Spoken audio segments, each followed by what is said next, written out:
Hey guys, welcome back to my YouTube channel. मैं हूं नीलू और आपका स्वागत है एमपीपीएससी पाठशाला में। हम एमपीपीएससी प्री 2025 के लिए टेस्ट पढ़ रहे हैं। इसके तहत हम एक एफएलटी कंप्लीट कर चुके हैं। अब आज हम पढ़ने वाले हैं यूनिट 1 से संबंधित जो टेस्ट है उसको। हमारा टॉपिक है सिलेबस में संकल्पना एवं विचार, प्राचीन भारत का इतिहास। तो इससे संबंधित जो भी एमसीक्यू बनते हैं महात्मा गांधी इंस्टीट्यूट की जो टेस्ट सीरीज है इसके अंतर्गत आज हम इनको कंप्लीट करने वाले हैं। ये हिंदी और इंग्लिश दोनों में है, तो आप लोग आसानी से पढ़ सकते हैं। फर्स्ट है हमारा क्वेश्चन, इंडिया नाम की संस्कृत उत्पत्ति क्या है? What is the Sanskrit origin of the name India? तो हमारा करेक्ट आंसर हो जाएगा सिंधु। ऑप्शन नंबर सी हमारा करेक्ट होगा, सिंधु। सेकंड क्वेश्चन, भौगोलिक अर्थ में भारतवर्ष शब्द सबसे पहले किस ऐतिहासिक शिलालेख में दर्ज है?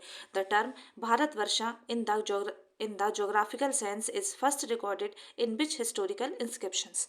तो इसका करेक्ट आंसर हो जाएगा हमारा राजा खारवेल का हाथी गुम्फा अभिलेख। हमारे पास ऑप्शन थे अशोक का शिलालेख, रुद्रदामन प्रथम का जूनागढ़ शिलालेख और हेलियोडोरस का स्तंभ लेख। पर इसमें करेक्ट हो जाएगा हमारा राजा खारवेल का हाथी गुम्फा अभिलेख। Question number third, Vishnu Purana में भारत को किसके बीच की भूमि के रूप में वर्णित किया गया है?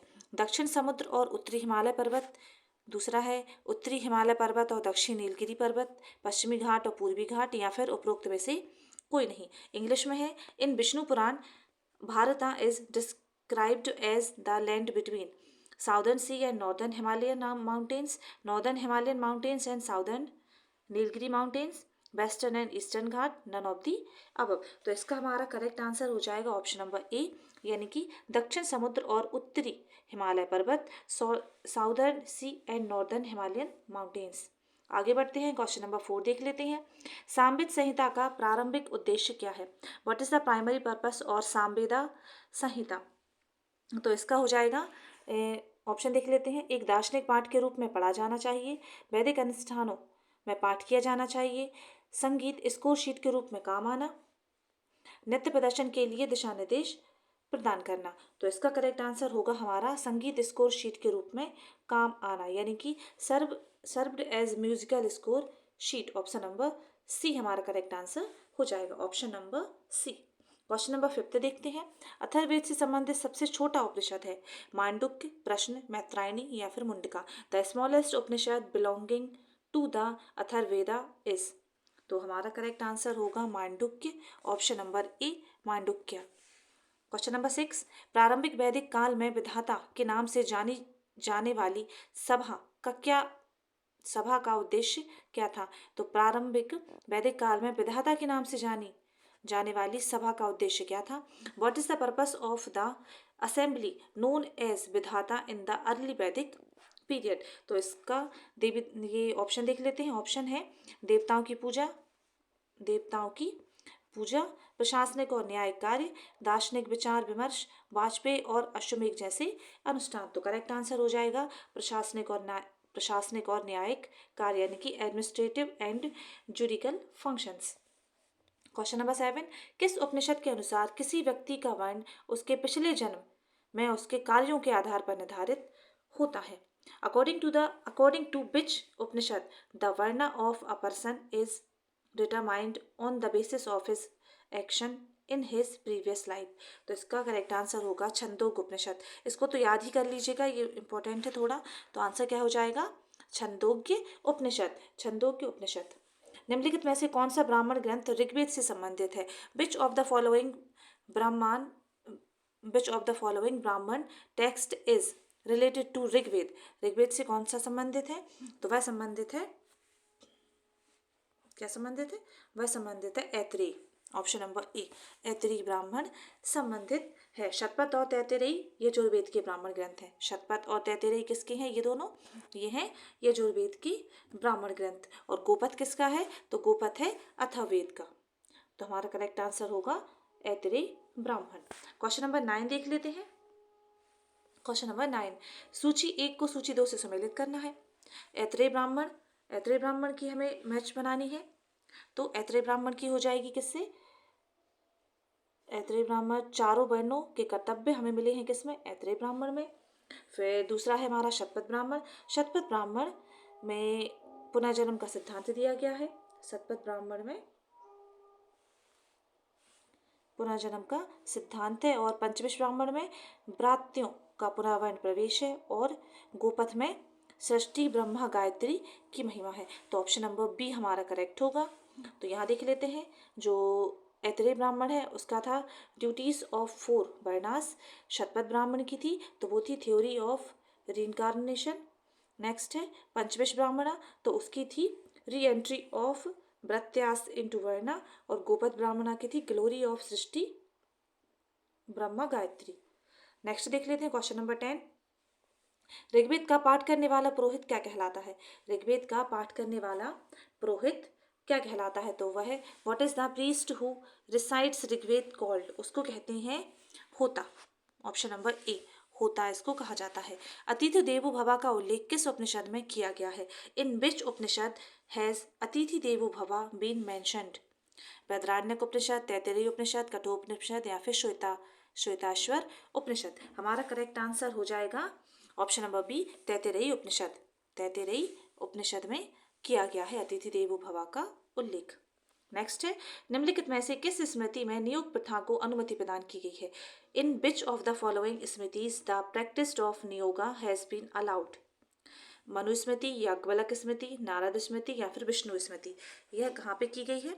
अगर आप लोग को आंसर आते हैं तो प्लीज़ कमेंट करें, कमेंट करके आंसर ज़रूर दिया करें, इससे आप लोग का रिवीजन हो जाता है।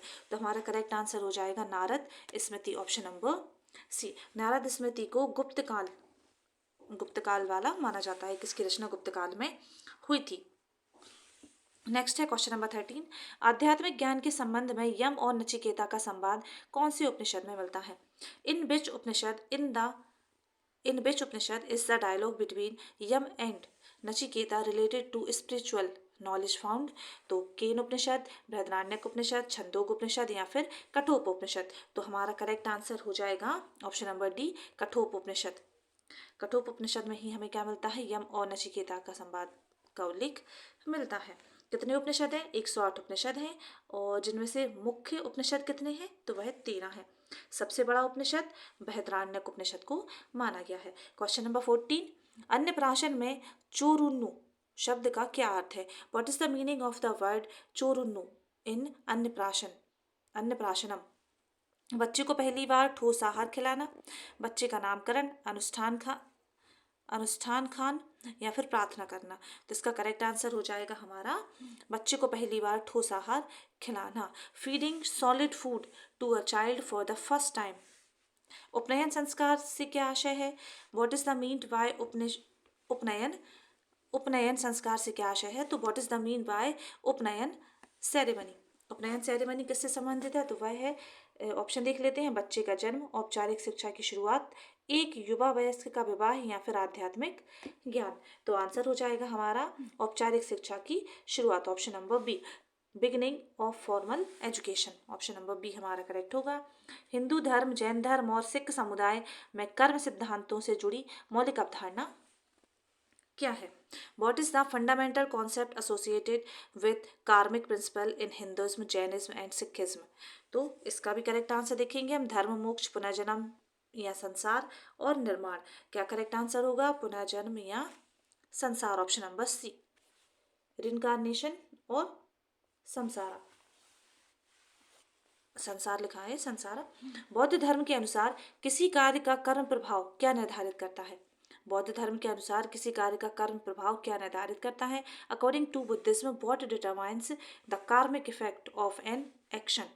केवल कर्म की प्रकृति, वे परिस्थितियां जिनमें यह प्रतिबद्ध है, अकेले कार्य करने वाला व्यक्ति, विलेख के साथ एक रैखिक संबंध? तो इसका करेक्ट आंसर होगा वे परिस्थितियां जिनसे वह प्रतिबद्ध है, option number B, the circumstances in which it is committed.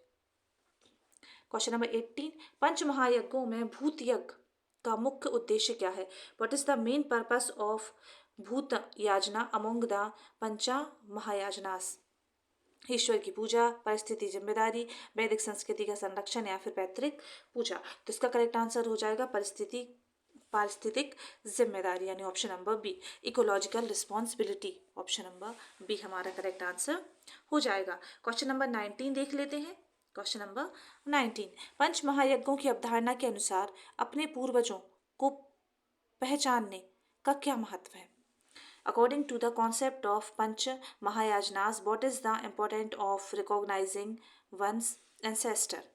वैदिक संस्कृति का संरक्षण, पितृ पूजा, पारिस्थितिक जिम्मेदारी, मानवता की सेवा। तो इसका करेक्ट आंसर होगा पितृ पूजा यानी option number B, ancestor worship. Option number B हमारा करेक्ट हो जाएगा, ऑप्शन नंबर बी।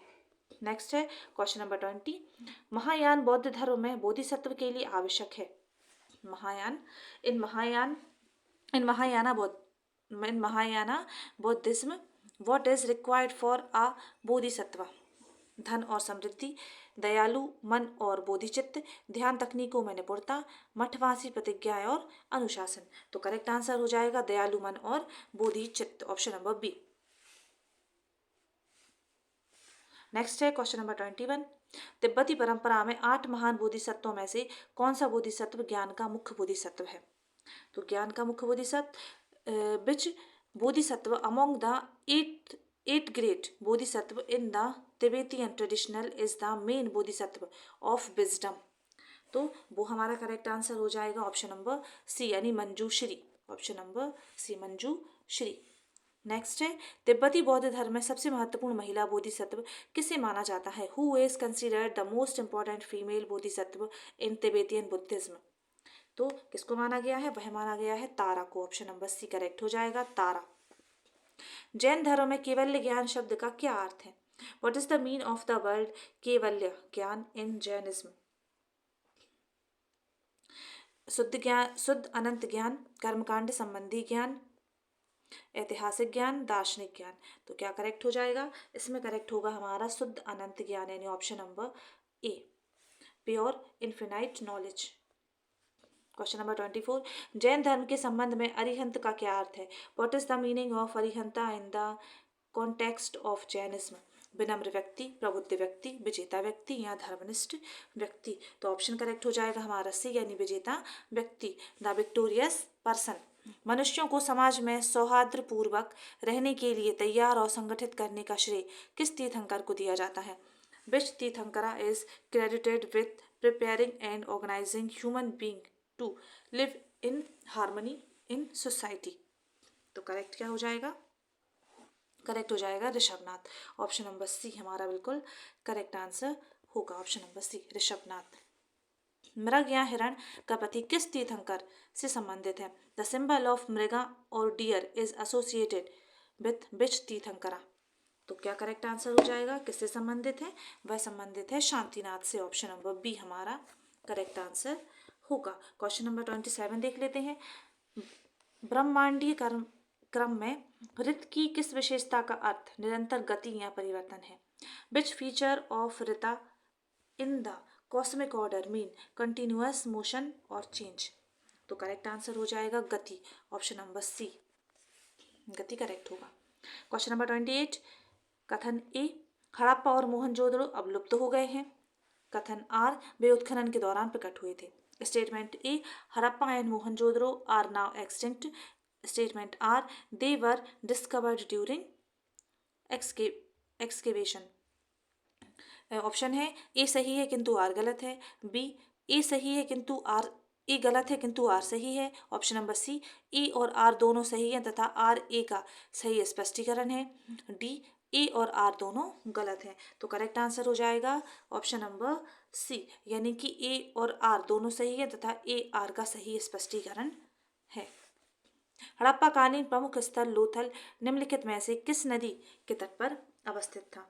तो लोथल किस नदी के अवस्थित था? तो वह था भोगवा नदी के, ऑप्शन नंबर सी करेक्ट हो जाएगा। The major Harappan site Lothal was situated on the bank of which of the following rivers? तो हो जाएगा Bhogava, option number C. Question number 30 देखते हैं।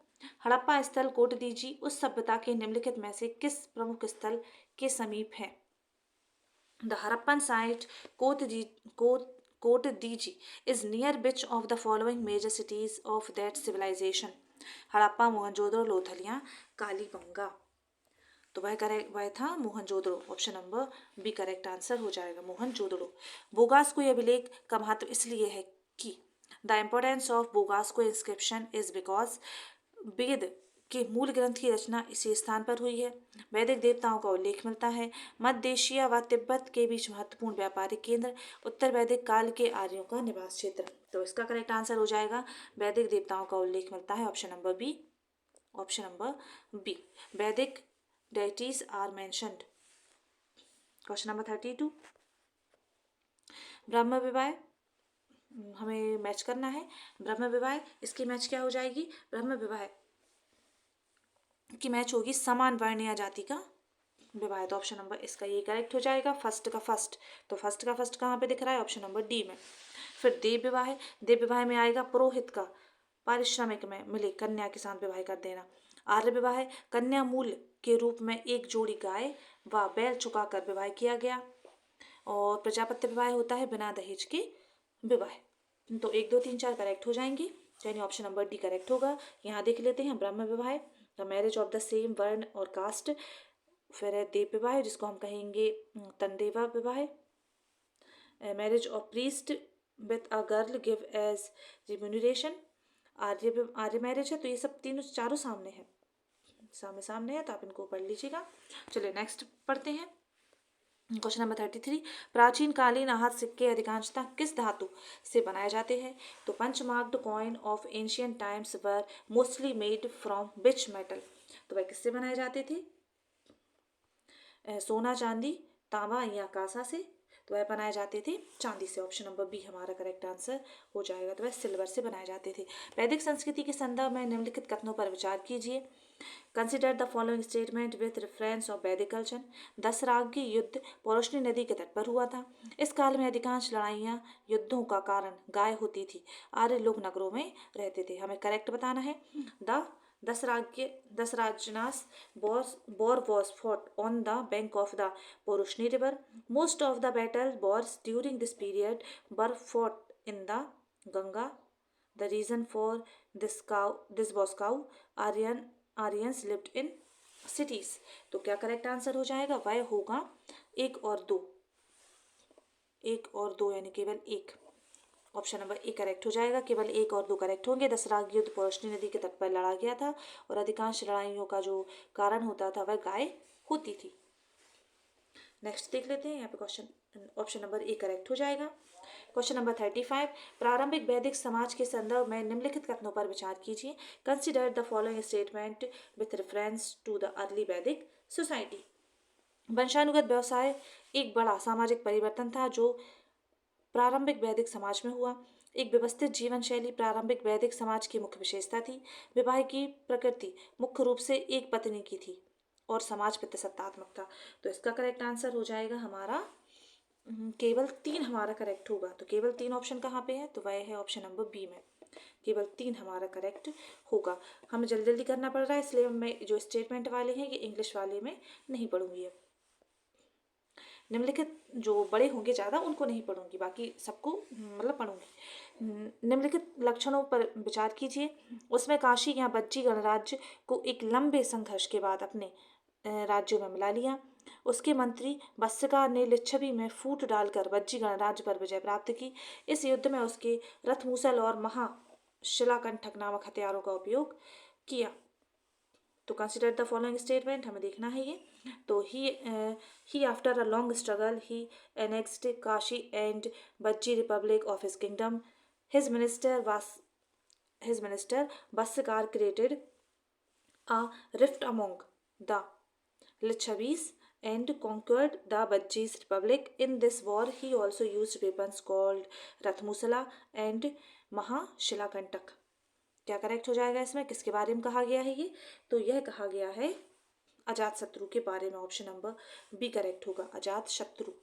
क्वेश्चन नंबर 37, मथुरा किस महाजनपद की राजधानी थी? Mathura was the capital of which Mahajanapada? Kashi, Surasena, Vatsa या बज्जी? तो वो होती थी सूरसेन की। Option number B correct answer हो जाएगा। क्वेश्चन नंबर 38, निम्नलिखित में से कौन सी सिंधु घाटी सभ्यता की विशेषता है? Which of the following are the characteristics of the Indus Valley civilization? लिपि का ज्ञान, वृषा पवित्र एवं पशु पूज्य, नगरीय तथा व्यापारिक व्यवसाय प्रधान सभ्यता, पाषाण, कांसे और लोह उपकरणों का प्रयोग को। तो हमें करेक्ट बताना है। तो करेक्ट आंसर हो जाएगा हमारा 1 2 3, यानी कि लिपि का ज्ञान था, वृषभ पवित्र पूज्य पशु था। नगरीय तथा व्यापारिक व्यवसाय प्रधान सभ्यता थी। तो 1 2 3 यानी कि ऑप्शन नंबर सी हमारा करेक्ट आंसर हो जाएगा। निम्नलिखित में से कौन सिकंदर के साथ भारत में नहीं आया था? Which among the following did not come to India with Alexander? तो कौन नहीं आया था? निराकस, अनेसिक्रिटस, डायमिकस या फिर अरिस्टोबुलस? तो वह नहीं आया था कौन? डायमिकस। डायमिकस ऑप्शन नंबर सी करेक्ट हो जाएगा, यह नहीं आया था। क्वेश्चन नंबर 40, किसने मगध साम्राज्य में बज्जीगढ़ संघ को हराकर आत्मसात किया? Who defeated Vajjigana Sangha Ganasangha in Magadha empire and assimilated it? Correct answer होगा हमारा Ajatashatru option number D. राजा नंद का उल्लेख करने वाला अभिलेखी साक्ष्य कौन सा है? Which is the inscriptional evidence mentioned king Nanda? एलोय अभिलेख, अयोध्या अभिलेख, हाथी गुम्फा अभिलेख या फिर जूनागढ़ अभिलेख? तो वह करेक्ट हो जाएगा हमारा हाथी गुम्फा अभिलेख ऑप्शन नंबर सी। अष्टांगिक मार्ग की संकल्पना अंग है। द कॉन्सेप्ट ऑफ अष्टांगिक मार्ग इज अ पार्ट ऑफ धर्मचक्र प्रवर्तन, सूत्र के विषय वस्तु का, महापरिनिर्माण सूत्र के विषय वस्तु का, दिव्यावदान के विषय वस्तु का या फिर दीपवंश की विषय वस्तु का? तो हमारा करेक्ट आंसर हो जाएगा धर्मचक्र प्रवर्तन सूत्र की विषय वस्तु का option number A. Subject matter of Dharmachakra Pravartana Sutra. Next है क्वेश्चन नंबर 43, कठिन तपस्या के उपरांत गौतम बुद्ध को भोजन कराने वाली कन्या का नाम क्या था? What was the name of the girl who fed Gautam Buddha after he did hard penance? तो क्या करेक्ट हो जाएगा इसका आंसर? उसका नाम था Sujata option number D correct answer हो जाएगा सुजाता ऑप्शन नंबर डी। बौद्ध धर्म के हीनयान संप्रदाय के संबंध में निम्नलिखित में से कौन सा या कौन से सही हैं? Which regards to Hinayana sect of Buddhism which of the following is are correct? देव पूजा या ईश्वर का अस्तित्व स्वीकार्य, गुणों के स्थानांतरण का भाव, अरहत पद को प्राप्त करना आदर्श? करेक्ट बताना है हमें। तो क्या करेक्ट होगा? तो हमारा केवल 3 करेक्ट है यानी ऑप्शन नंबर सी करेक्ट हो जाएगा। केवल 3 करेक्ट है हमारा, केवल 3 यानी ऑप्शन नंबर सी करेक्ट होगा। क्वेश्चन नंबर 45 देख लेते हैं। 45 पारंपरिक हिंदू वर्ण व्यवस्था में किन 4 वर्णों को शामिल किया जाता है? Which 4 varnas are included in the traditional Hindu caste system? पुजारी, शासक, व्यापारी और मजदूर, वैदिक विद्वान, प्रशासक, कृषिविद और कारीगर, ब्राह्मण, क्षत्रिय, वैश्य और शूद्र, योद्धा, शिक्षक, किसान और नौकर? तो किनको शामिल किया जाता है? वही किया जाता है ब्राह्मण, क्षत्रिय, वैश्य और शूद्र को ऑप्शन नंबर सी। निम्नलिखित में से कौन सी विशेषताएं बौद्ध धर्म की महायान शाखा से संबंधित हैं? Which of the following characteristics are related to Mahayana branch of Buddhism? आत्मा पुनर्जन्म में विश्वास, पर सेवा तथा परोपकार पर बल, आदर्श के रूप में अरहत पद की प्राप्ति, मोक्ष के लिए बुद्ध की कृपा आवश्यक? कौन सा कथन करेक्ट है? तो करेक्ट बताना है हमें। 46 है तो इसका हो जाएगा 1 2 4 1 2 4 यानी कि ऑप्शन नंबर सी हमारा करेक्ट हो जाएगा। आत्मा पुनर्जन्म में विश्वास, believes in soul and rebirth, परमात्मा तथा परोपकार पर बल और मोक्ष के लिए बुद्धि की कृपा आवश्यक। ऑप्शन नंबर सी हमारा करेक्ट आंसर हो जाएगा। नेक्स्ट है बौद्ध धर्म में बैसाख संबंधित है। In Buddhism Sevaka is related to? Option number Buddha Jayanti से, तिब्बत के बौद्ध मठों से, बौद्ध मंत्रोच्चारण से, बौद्ध भिक्षुओं द्वारा धारण किए जाने वाले वस्त्रों से? तो करेक्ट आंसर होगा बुद्ध जयंती से। बुद्ध जयंती ऑप्शन नंबर ए।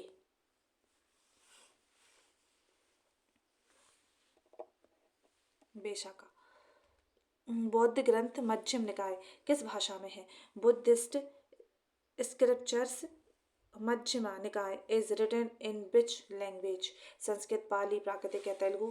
तो किस भाषा में लिखा गया है? वह लिखा गया है पाली भाषा में। तो बुद्ध के तो जो भी आए ना बौद्ध ग्रंथ आए तो उनको तो पाली ही लगाना है, पाली भाषा में ही लिखे गए हैं ज़्यादातर। बौद्ध धर्म के संबंध में निम्नलिखित कथनों पर विचार कीजिए। Consider the following statement in the text in the context of Buddhism. Bharat में पूजित पहली मानव प्रतिमा महात्मा बुद्ध की थी। महात्मा बुद्ध की प्रतिमाएं गंधार कला शैली में बनी हैं। गया की बराबर की पहाड़ियों को तराश कर बौद्ध स्तूपों का निर्माण किया गया है। तो हमारा करेक्ट आंसर हो जाएगा 1 और 2 यानी कि भारत में जो पहली पूजित मानव प्रतिमा थी वह बुद्ध की थी, और महात्मा बुद्ध की प्रतिमाएं गंधार शैली में बनी है। तो ऑप्शन नंबर क्या हो जाएगा हमारा, ए करेक्ट आंसर हो जाएगा, यानी 1 और 2। क्वेश्चन नंबर 50, हम 50 क्वेश्चन पे पहुंच चुके हैं। अगर आप लोग को वीडियो पसंद आ रहा है तो प्लीज़ दोस्तों लाइक कर लें और अपने दोस्तों के साथ शेयर किया करें। क्वेश्चन नंबर 50, जैन धर्म के संबंध में निम्नलिखित कथनों में कौन सा या कौन से सही हैं? Which of the following statement is are correct with reference to Jainism? इसके अनुसार संसार वास्तविक तथा अनश्वर है। यह सामाजिक समानता के सिद्धांत पर आधारित था, जिसमें स्त्रियों को भी मोक्ष का अधिकारी माना गया। तो करेक्ट आंसर हो जाएगा हमारा केवल 2, यानी कि केवल 2 करेक्ट है हमारे इसमें। तो ऑप्शन नंबर सी, केवल 2 करेक्ट है, ऑप्शन नंबर सी। निम्नलिखित में से कौन सा जैन धर्म का त्रिरत्न माना जाता है? Which of the following is considered as the Triratna of Jainism? Buddha, Dhamma, Sangha, अमृषा, औचार्य, अपरिग्रह, सम्यक ज्ञान, सम्यक ध्यान, सम्यक आचरण, केवल, जिन और तीर्थंकर। तो क्या करेक्ट हो जाएगा? इसमें करेक्ट हो जाएगा सम्यक ज्ञान, सम्यक ध्यान और सम्यक आचरण, ऑप्शन नंबर सी।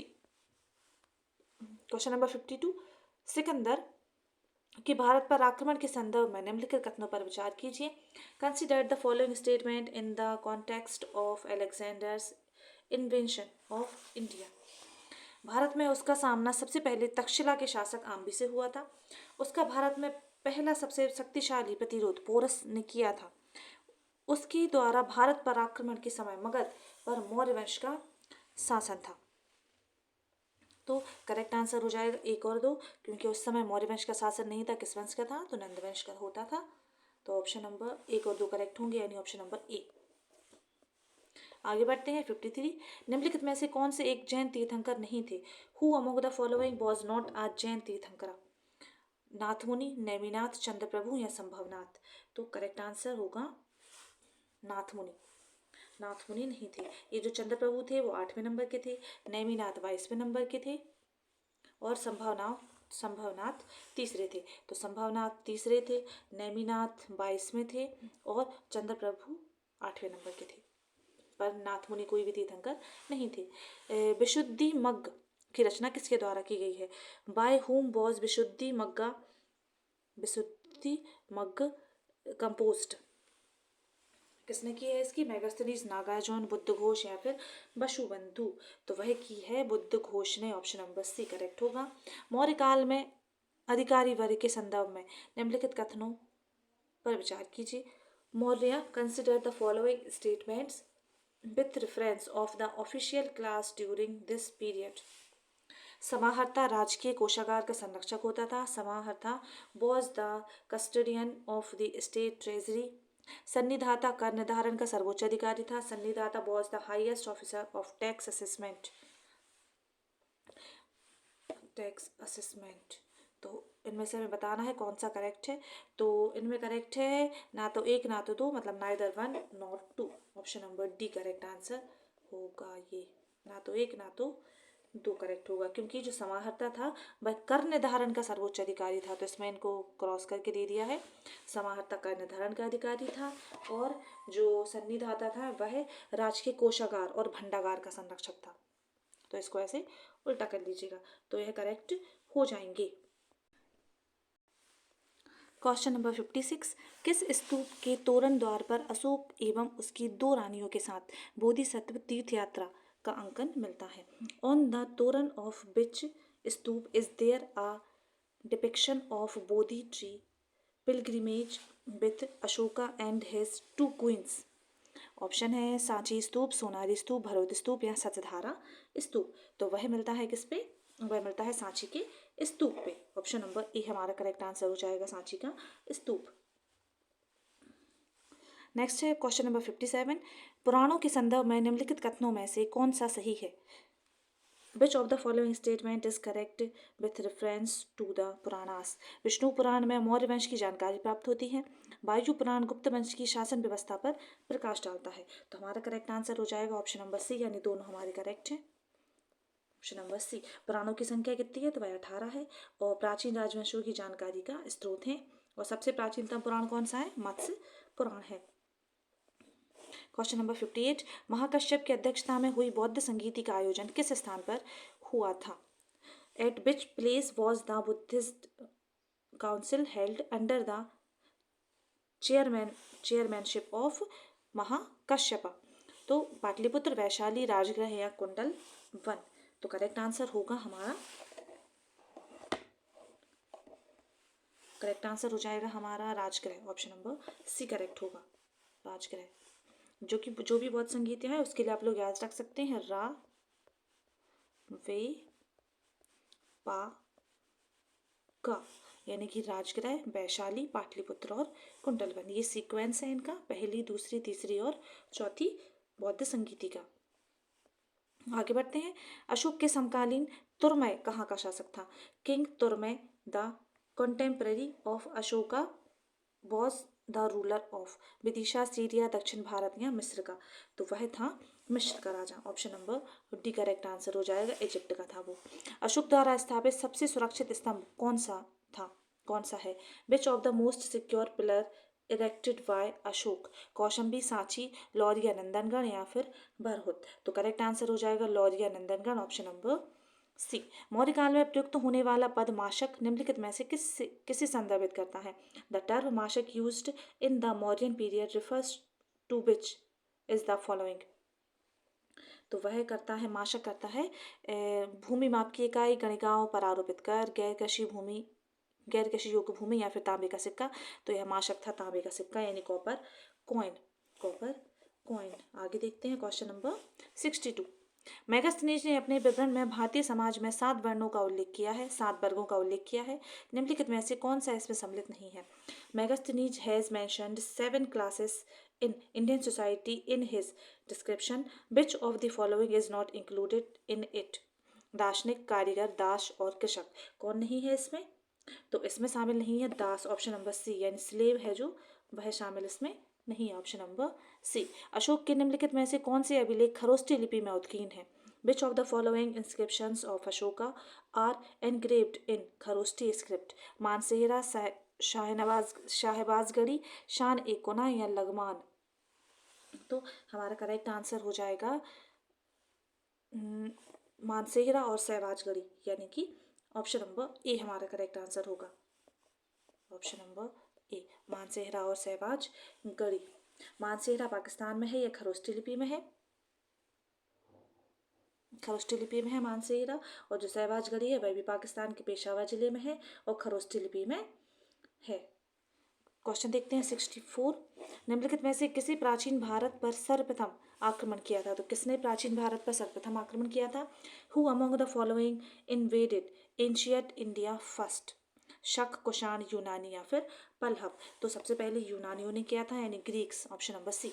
निम्नलिखित में से किन शासकों ने पश्चिमोत्तर भारत में सर्वाधिक संख्या में तांबे के सिक्के को जारी किया? विच of the following rulers issued the largest number of copper coins in north western India? तो यूनानी, पल्लव, कुषाण या फिर शक? तो हमारा करेक्ट आंसर हो जाएगा कुषाण। ऑप्शन नंबर सी हमारा करेक्ट आंसर होगा, कुषाणास। ऑप्शन नंबर सी। निम्नलिखित में से निम्नलिखित कथनों पर विचार कीजिए। भारत में कुषाण काल में नगरीकरण उत्कर्ष के शिखर पर था। कुषाण काल में वाराणसी से गोमेद और इंद्रगोप का निर्यात रोम को किया जाता था। Consider the following statement. Urbanization in India reached its peak during the Kushan period. Gomd and Indragop were imported from Banarsi during the Kushan period. Carnelian was exported to Rome. क्या करेक्ट आंसर होगा? 66 का हमारा answer हो जाएगा केवल एक, यानी केवल एक करेक्ट है हमारा। भारत में कुषाण काल में नगरीकरण उत्कर्ष के शिखर पर था। Question number 67। निम्नलिखित में से किस वंश को पितृभक्त वंश भी कहते हैं? Which of the following dynasties is also known as Pitribhakta vansh? Who is called? क्या कहलाते हैं? तो माठर वंश है जो, माठर डायनेस्टी, इनको कहा जाता है। ऑप्शन नंबर ए हमारा करेक्ट आंसर होगा। नेक्स्ट है क्वेश्चन नंबर 68। नालंदा विश्वविद्यालय की स्थापना किस गुप्त शासक द्वारा की गई थी? Nalanda university was established by which गुप्त रूलर? कुमारगुप्त 2, कुमारगुप्त 1, चंद्रगुप्त 2 या समुद्रगुप्त? तो हमारा करेक्ट आंसर होगा कुमारगुप्त एक यानी Kumaragupta first. Option number B Kumaragupta first. अग्रहार के संबंध में निम्नलिखित कथनों में से कौन सा सही है? Which of the following statement is correct with reference of Agrahara. दोस्तों अगर आप लोग चाहें तो आप लोग एमपी एग्जाम अकेडमी पर अभी एमपीपीएससी प्री 2025 के लिए सर्वस्व प्रीलिम बैच चल रहा है, आप इसको ज्वाइन कर सकते हैं। वह केवल मात्र आपको अभी ऑफर में 399 रुपये का मिल रहा है। इसमें आपको वीडियो लेक्चर्स दिए जाएंगे, साथ में आपको शॉर्ट नोट प्रोवाइड कराए जाएंगे, ई बुक्स दी जाएंगी और नोट्स वगैरह दिए जाएंगे, और साथ में जो 2025 की जो टेस्ट सीरीज़ है ये भी आपको मुफ्त में दी जाएगी। तो आप लोग उसको ऐप डाउनलोड कर लीजिए एमपी एग्जाम अकेडमी का, और उसको डाउनलोड करके वहाँ से रजिस्टर कर सकते हैं। चलिए देखते हैं, हम देख रहे थे अग्रहार के संबंध में निम्नलिखित कथनों में से कौन सा सही है। यह ब्राह्मण को दी गई भूमि होती है, यह सेना प्रमुख को दी गई उपाधि है, संतों के ठहरने का एक स्थान है, या फिर उपर्युक्त में से कोई नहीं है। तो यह ब्राह्मण को दी गई भूमि होती है, ऑप्शन नंबर ए।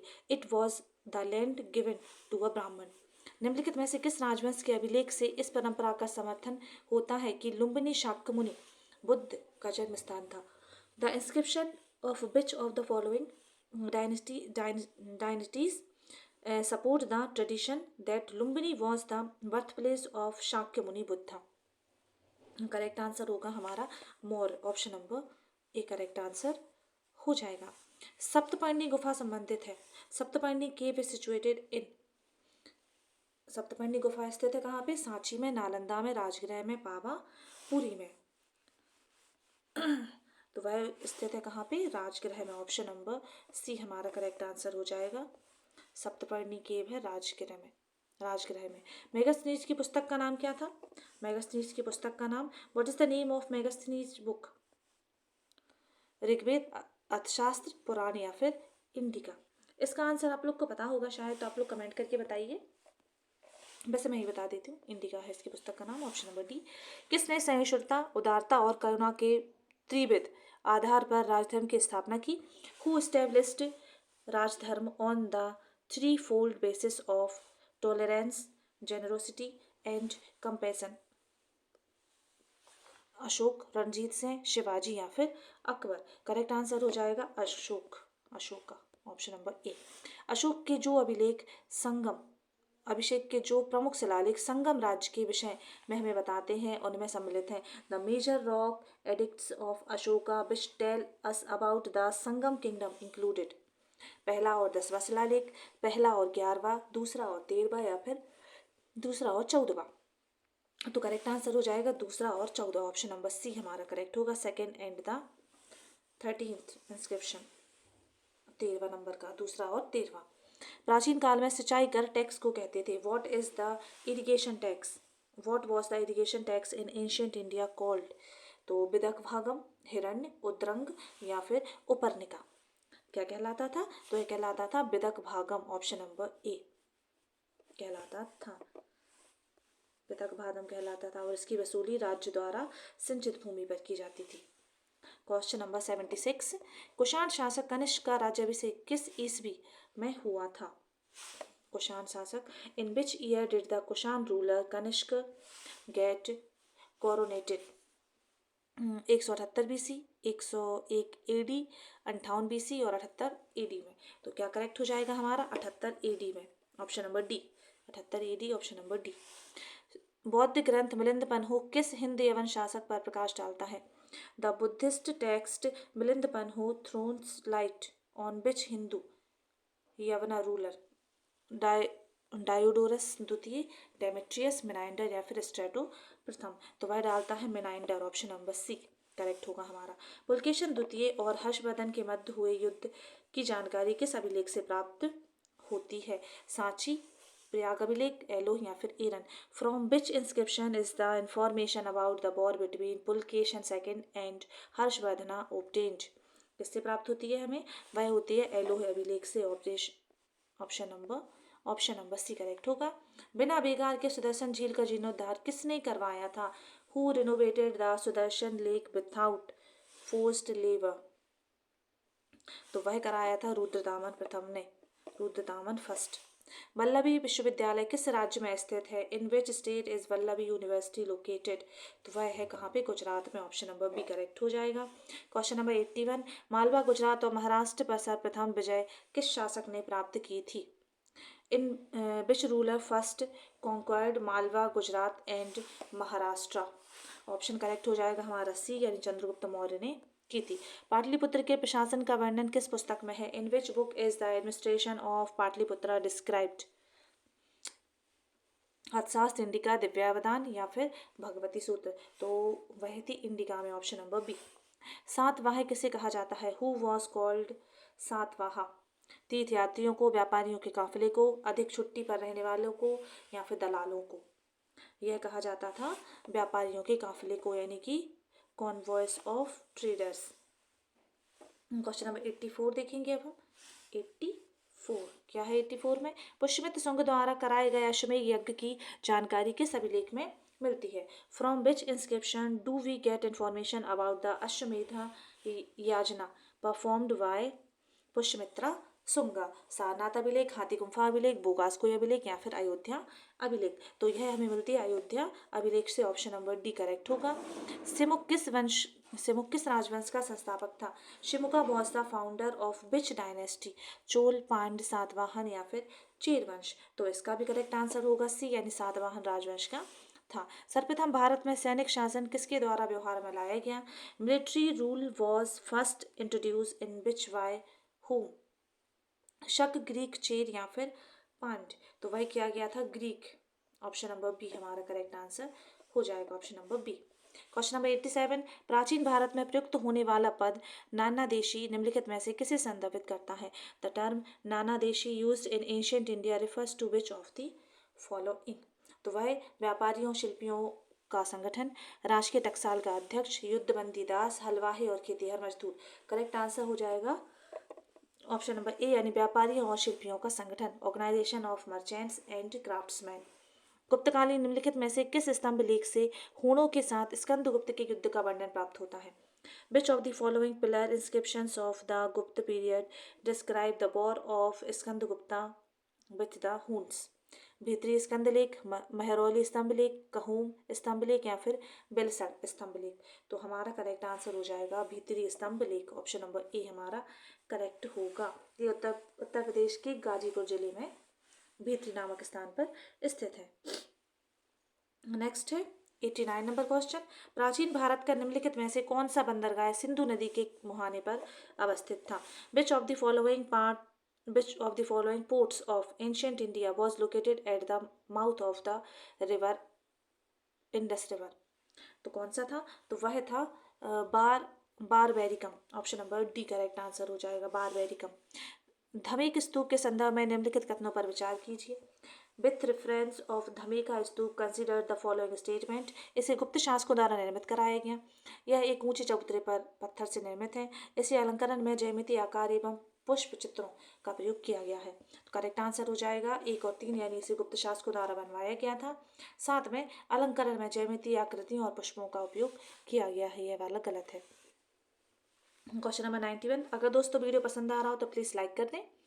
निम्नलिखित में से किस शासक ने एलोवेरा की निम्नलिखित में से किस शासक ने एलोरा के, नॉट एलोवेरा, इट्स एलोरा, किस शासक ने एलोरा के कैलाश मंदिर का निर्माण कराया था? तो वह किसने कराया था? वह कराया था कृष्ण प्रथम ने। कृष्ण प्रथम। विच of the following ruler built the Kailash temple of Ellora? तो वह हो जाएगा कौन? कृष्ण प्रथम। महाबलीपुरम के रथ मंदिरों का निर्माण किसके द्वारा कराया गया था? द कैरियो temple at Mahabalipuram were build by whom? Chola, Pallava, Chedi या फिर चालुक्य? तो इसका भी करेक्ट आंसर हो जाएगा बी, यानी कि पल्लव ने करवाया था महाबलीपुरम के रथ मंदिर।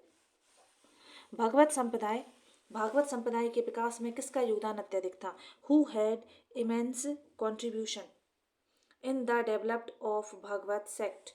पार्थियन, कुषाण, हिंद, यूनानी लोग या फिर गुप्त? तो इसका भी करेक्ट आंसर हो जाएगा ऑप्शन नंबर डी, यानी गुप्तों का। Option number D. Andhra Satavahana राजाओं की सबसे लंबी सूची किस पुराण में मिलती है? Longest list of Andhra Satavahana king in which Puranas is it found? वायु पुराण, मत्स्य पुराण, विष्णु पुराण या फिर इनमें से कोई नहीं। तो करेक्ट आंसर हो जाएगा विष्णु पुराण, ऑप्शन नंबर बी, यानी विष्णु पुराण में मिलती है, विष्णु पुराण में लिस्ट मिलती है इनकी सबसे लंबी सूची आंध्र सातवाहन के राजाओं की। निम्नलिखित में से किस गुप्त राजा का एक अन्य नाम देवगुप्त था? Which of the following Gupta king had another name Devagupta? Samudragupta, Chandragupta द्वितीय, कुमारगुप्त या फिर इनमें से कोई नहीं। तो इसका करेक्ट आंसर होगा चंद्रगुप्त 2, ऑप्शन नंबर बी। कौशे शब्द का प्रयोग किया गया है। Kaushey the term has been used for, कपास के लिए, सन के लिए, रेशम ऊन के लिए। तो यह यूज किया गया है किसके लिए? यह यूज किया गया है रेशम के लिए, option number C correct answer होगा। गुप्तोत्तर युग में प्रमुख व्यापारिक केंद्र था। The main trade centre in the post Gupta era was, क्या था? तो वह था कन्नौज, ऑप्शन नंबर ए हमारा करेक्ट आंसर हो जाएगा। माफ कीजिए, एक मिनट। नेक्स्ट क्वेश्चन है क्वेश्चन नंबर 98। सती प्रथा का पहला शिलालेख कहाँ से प्राप्त हुआ है? Where has the first inscription of sati pratha been found? Eran, Mandsaur, Junagadh या फिर सांची। तो यह कहाँ से मिला है? यह मिला है एरन से, ऑप्शन नंबर ए हमारा करेक्ट आंसर ए है, सी नहीं है, A, option number A correct answer होगा। निम्नलिखित में से कौन सा या कौन सी मौर्य इतिहास के साहित्यिक स्रोत हैं? Which of the following is are literary source of Mauryan history? Arthashastra, Indica, Manucharitram और मुद्रा राक्षस। तो करेक्ट आंसर हो जाएगा हमारा 1, 2, 4, यानी कि अर्थशास्त्र, इंडिका और मुद्रा राक्षस, ये 3 हटा दो। तो ऑप्शन नंबर सी हमारा करेक्ट आंसर हो जाएगा, ऑप्शन नंबर सी। नेक्स्ट हमारा सबसे लास्ट क्वेश्चन है, सुल्तानगंज की विश्व प्रसिद्ध बुद्ध की मूर्ति का निर्माण किस कालखंड में किया गया था? In which period was the world famous Buddha statue of Sultanganj constructed? 700 से 900 ईस्वी, 500 से 700 ईस्वी, 1000 से 1100 ईस्वी और 100 से 200 ईस्वी। कब किया गया था? तो इसका आंसर होगा 500 से 700 ईस्वी, ऑप्शन नंबर बी हमारा करेक्ट आंसर हो जाएगा, ऑप्शन नंबर बी। दोस्तों, अगर आप लोग को वीडियो पसंद आया हो तो प्लीज़ लाइक करें, शेयर करें और चैनल को सब्सक्राइब करना ना भूलें। और हमारे चैनल पे मैंने बहुत सारी बुक्स पढ़ाई थी 2024 के प्री के लिए, तो वो अभी भी आप लोग पढ़ सकते हैं। 2025 के लिए भी वो सेम बुक ही चल रही हैं, तो आप उनको भी पढ़ सकते हैं। प्लेलिस्ट है, चैनल पे जाके देखिएगा, प्लेलिस्ट बनी हुई है तो आपको मिल जाएंगी। मैंने मेंस का कंटेंट भी कराया हुआ है और अब हम पढ़ रहे हैं FLTs और ये टेस्ट पढ़ रहे हैं। इससे आपकी जो 2025 की जो प्रीलिम होगा उसमें आपको बहुत ज़्यादा हेल्प इससे मिल जाएगी। अगर वीडियो पसंद आता है तो प्लीज़ लाइक करें और चैनल को सब्सक्राइब ज़रूर कर लें। चलिए मिलते हैं नेक्स्ट वीडियो में। Thanks for watching.